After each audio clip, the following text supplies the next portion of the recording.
మంత్రి వివేక్ వెంకటస్వామి కీలక వ్యాఖ్యలు చేశారు. బీఆర్ఎస్ ప్రభుత్వంలో రేషన్ కార్డులు ఇవ్వలేదని ఆరోపించారు.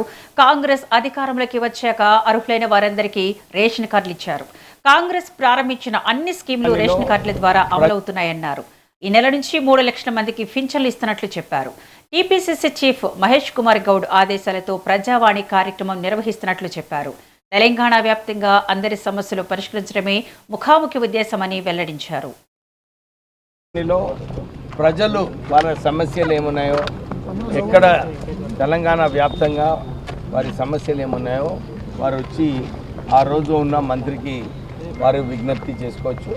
మంత్రి గారి రెస్పాన్సిబిలిటీ కూడా అందరు ఏ డిపార్ట్మెంట్లో ఏం సమస్య ఉన్నాయో దాన్ని అక్కడ డిపార్ట్మెంట్లో మాట్లాడి వారి సమస్యలు పరిష్కరించే అవసరం ఉంది.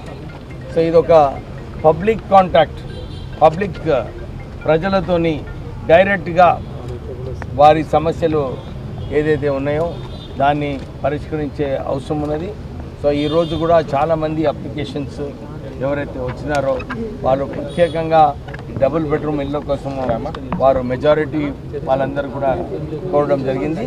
ఎక్కడైతే కొన్ని భూ వివాదాలు ఉన్నాయో కలెక్టర్ మంచిర్యాల్, కలెక్టర్ సూర్యాపేట, ఇంకా కలెక్టర్ జన్గాం వీళ్ళందరితో కూడా మాట్లాడి వీళ్ళ అప్లికేషన్స్ వారికి పంపించడం.